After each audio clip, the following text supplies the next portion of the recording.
C'est le feuilleton média de cette rentrée, l'annonce mardi dans le Figaro du départ de la star du 13h de TF1, Jean-Pierre Pernaut, et ses 40% de part de marché, performance unique en Europe. Évidemment, tout le monde s'est posé la question de savoir qui allait lui succéder, et là encore, c'est le Figaro qui a donné le nom, aussitôt confirmé par TF1, Marie-Sophie Lacaro. TF1 a carrément piqué à France 2 la titulaire du 13h concurrent. C'est du poste pour poste, du jamais vu dans l'histoire de la télévision française. Pour faire quoi ?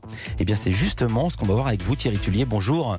Bonjour. Vous êtes le directeur de l'information du groupe TF1. Merci d'avoir choisi Culture Média pour votre première intervention radio, pour expliquer vos choix. Vous êtes très écouté, y compris par vos propres troupes. Avant qu'on parle de l'arrivée de Marie-Sophie Lacaro, d'abord un mot du départ de Jean-Pierre Pernaut. Officiellement, c'est lui qui a souhaité abandonner son fauteuil du 13h. Vous confirmez ? Oui, je confirme. C'est une discussion que nous avons eue avant l'été ensemble, à la sortie du confinement, qu'il a fait beaucoup bouger, beaucoup réfléchir. Et puis, on s'est dit... Il avait un peu abandonné son siège. Jacques Legros était présent en plateau et lui-même faisait une séquence depuis chez lui. Exactement. On avait tenu d'ailleurs ensemble tous les deux à ce qu'il soit maintenu à l'antenne. Pour moi, c'était très important parce que je voulais qu'il revienne. Enfin bon, voilà, ça a accéléré peut-être une réflexion. Et c'est vrai qu'on a décidé ensemble que ce serait le bon moment, surtout qu'il est au sommet de sa popularité, au sommet de ses audiences, ce qui d'ailleurs fixe un peu l'enjeu que nous avons pour l'avenir. Et donc voilà, il a pris cette décision. Je ne vous cache pas que dans la com, c'est allé un peu plus vite que nous l'avions imaginé. Évidemment, puisqu'il y a eu une fuite du Figaro et vous étiez obligé de rattraper le Figaro en confirmant l'information. C'était mardi dernier. D'où l'accélération du calendrier. Jean-Pierre Pernaut a annoncé qu'il restait au 13h jusqu'au 18 décembre. Pourquoi une décision aussi rapide de la personne qui va le remplacer, en l'occurrence Marie-Sophie Lacaro ? Parce que précisément, comme vous êtes un observateur très fin de l'actualité des médias, vous voyez qu'il y a eu un concours de beauté avec tous les candidats potentiels qui n'ont pas été d'ailleurs plus d'une dizaine contactés. De noms. Voilà. Et donc, je me suis dit que ce soit en interne ou en externe, il valait mieux aller vite, parce que sinon, ça aurait créé soit des espoirs qui auraient été déçus, soit des fausses pistes. Et je pense que c'est pas bon ni pour les personnes concernées, ni pour TF1. D'où cette décision rapide. Mais est-ce que c'est l'indiscrétion du Figaro que tu déclenchais, ou dans le cas contraire, vous auriez gardé le nom secret jusqu'au 18 décembre ou peu s'en faut ? Non, on aurait dévoilé ce nom forcément avant, dans la mesure où on pensait avec Jean-Pierre communiquer plutôt entre début octobre et mi-octobre. Ouais. Voilà. Pourquoi ce choix de Marie-Sophie Lacaro ? D'abord, ça fait combien de temps que vous y pensez ? Alors, on a regardé avec Gilles Pélisson et Arapriquian. Arapriquian est le patron des contenus et Gilles, évidemment, le patron de TF1. C'est une décision qu'on ne peut pas conduire tout seul dans son coin du directeur de l'info. Ça concerne l'antenne, c'est un enjeu énorme, vous l'avez rappelé, avec les audiences. Et donc, on a regardé toutes les options possibles en interne et externe. Et effectivement, elle est apparue comme s'imposant, assez naturellement, du fait de plein de facteurs. D'abord parce qu'elle conduit avec succès, d'ailleurs, même si elle est loin de TF1, mais avec un certain succès à l'échelle de France 2, son journal de 13h, mais auparavant, les journaux régionaux d'A3, le journal national de A3, donc elle a cette expérience d'un journal, d'une chaîne généraliste. Je voudrais vous interrompre 30 secondes pour pas changer de sujet. Marie-Sophie Lacaro était venue dans Culture Média le 25 juin dernier et je l'avais interrogée au sujet de ses bonnes audiences. Je vais rappeler que quand elle est arrivée au 13h il y a 4 saisons, elle avait grappillé un point puis un autre à Pernaut. D'où ma question, vous en êtes où ? Est-ce que vous avez réussi à gratter des parts de marché avec le confinement ? Réponse de Marie-Sophie Lacaro. On gratte toujours, et là je viens d'apprendre par les services des audiences, enfin ceux qui observent tout ça, que pour la première fois l'écart entre les deux journaux de TF1 et France 2 pour le 13h est passé sous la barre des 20. C'est la toute première fois, donc on est très contents. Évidemment, l'écart reste considérable. La barre des 20, c'est quand même prodigieux, ils ont 20 points d'avance sur vous. Mais oui, c'est considérable, on est d'accord, on va pas nier ça, mais pour la première fois, nous sommes passés sous la barre des 20. Évidemment, ça ne vous a pas échappé. Et c'est vous qui aviez remarqué Marie-Sophie Lacaro quand elle était en région. À Toulouse, et j'avais proposé de venir à Paris pour présenter le 19-20 national, puis être joker du journal de 13h d'Élise Lucet à l'époque. Puis après, je suis parti, et elle a continué sa progression. Donc, expérience, proximité avec les régions, pas besoin de rappeler d'où elle vient du sud-ouest, c'est une Occitane, elle est très attachée à la vie des régions, et pour nous c'est important compte tenu du format spécifique du 13h. Et puis c'est quelqu'un d'adorable, que je connais assez bien, et je sais qu'elle va se fondre sans aucun problème dans la culture 13h de TF1, et même au sein de cette rédaction, qui a d'ailleurs plutôt bien reçu l'annonce de son arrivée. Et aussi vous faites le coup de Berlusconi, le patron du Milan AC, quand il avait piqué Papin à l'OM. Vous vous souvenez de cette histoire ou pas ? Il avait piqué pour 2 raisons. Il avait engagé Jean-Pierre Papin à l'OM pour l'avoir dans son équipe, et aussi pour être certain de ne jamais tomber contre Papin, puisqu'il était avec eux. Quand bien même était-il remplaçant, il tombait plus contre Papin.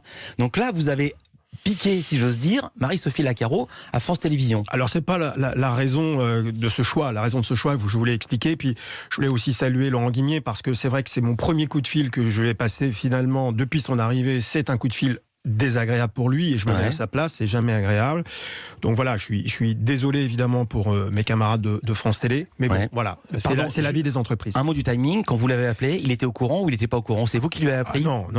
La logique et je dirais la politesse, c'est quand même que Marie-Sophie Lacaro lui ait annoncé sa décision et dans la foulée, je l'ai appelé pour évidemment le saluer et essayer de voir ce que nous pouvions faire ensemble en termes de communication, mais c'était déjà trop tard, l'information était partie, donc voilà. Et qu'est-ce qu'il vous a dit?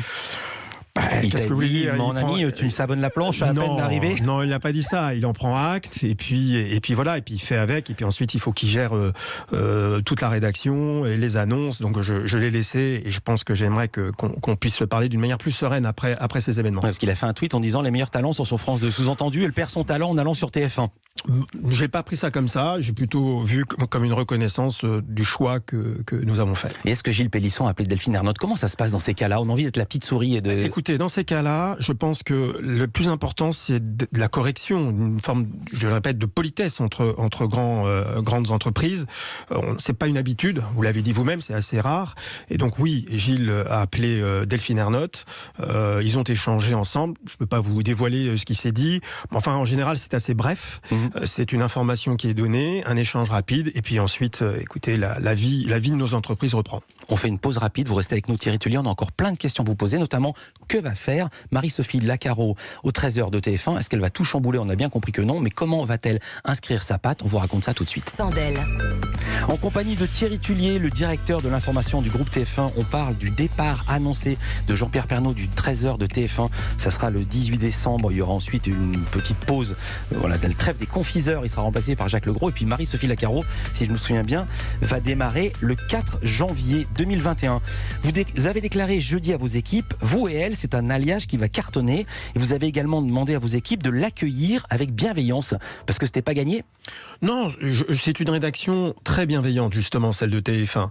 Mais quand vous avez un choix qui prend un peu par surprise l'ensemble des journalistes, il est normal qu'il puisse y avoir une réaction assez simple sur le thème. Mais pourquoi il n'est pas allé chercher un talent en interne? Ça va être ma question suivante. Pourquoi ne pas avoir fait monter quelqu'un de la rédaction, comme ce fut le cas, je le dis, par exemple, pour les gens qui sont moins au courant que vous des affaires des médias, pour Gilles Boulot, qui était grand reporter et qui présente le 20h, ou Anne-Claire Coudray, qui présente les journaux du week-end et qui vient de LCI. Il n'y avait pas assez de talent en interne, ni sur TF1, ni sur LCI. Il y a des talents incontestables et des grands talents qu'on voit d'ailleurs sur LCI et même sur effectivement TF1 qui d'ailleurs opèrent parfois dans des pages spéciales des journaux, mais on n'a pas, je vous ai fait le portrait de Marie-Sophie et des raisons du choix, mais qui n'ont pas ces talents, à date en tout cas, autant d'expérience et avec le profil proche des régions que je vous ai décrit et qui, à mon avis, nécessite justement d'avoir des épaules très solides, une grande expérience et cette proximité, encore une fois, avec les territoires pour pouvoir réussir et relever ce défi.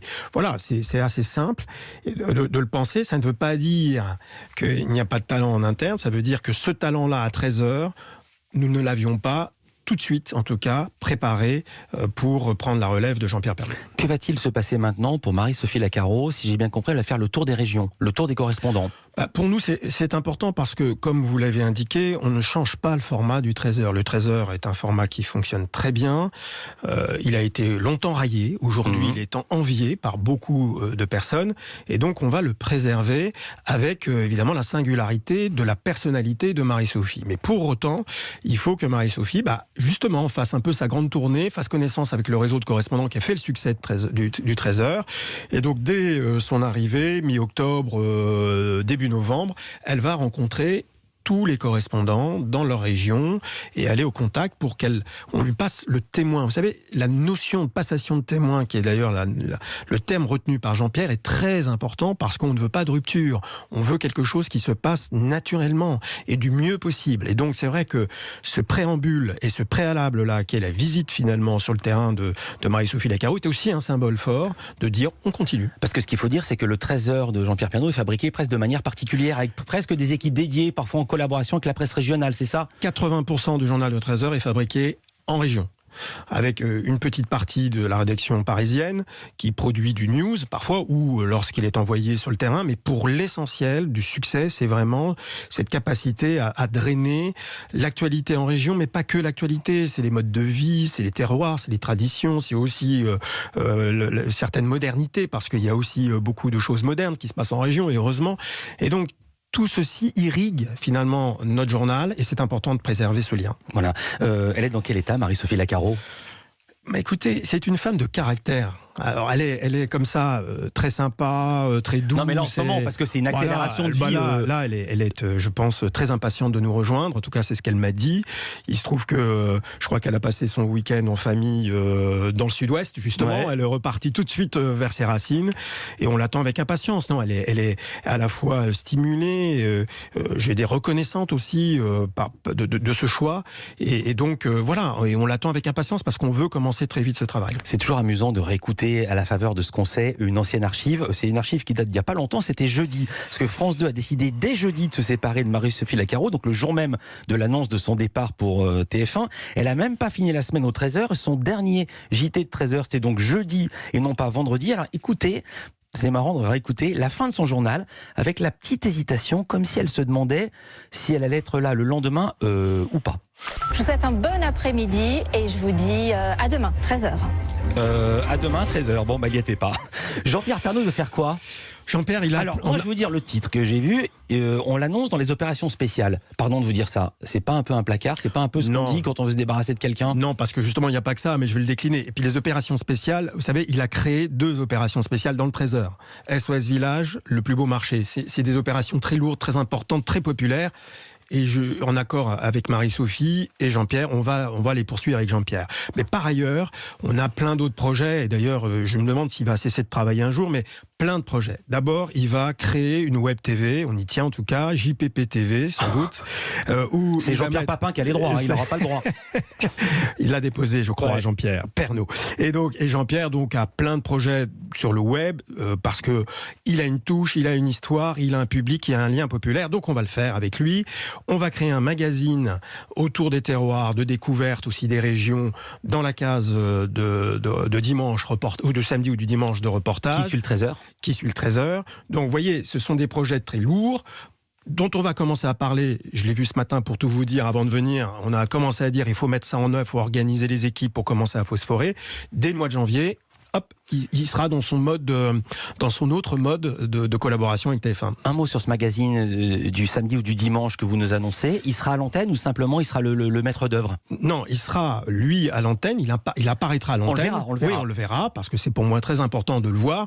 Jean-Pierre est un formidable professionnel et je le salue parce qu'il n'y a pas beaucoup comme ça qui, au fait de leur gloire, finalement, décident de changer de vie professionnelle d'une certaine manière. On a absolument besoin de lui sur nos antennes à TF1. On a des noms de gens qui ne voulaient pas quitter l'antenne au fait de leur gloire. On ne va pas les citer ici par charité. Tout à fait autre chose. Barbara Pompili, ministre de l'Environnement, souhaite bannir certains domaines de publicité à la télé, les voitures à moteur à explosion, c'est-à-dire diesel, essence, les produits à base d'huile de palme, je salue Nutella, les fast-foods, les goûters trop sucrés, et même les offices de tourisme comme la Martinique et la Guadeloupe, et les compagnies aériennes, si j'ose dire. Réaction ?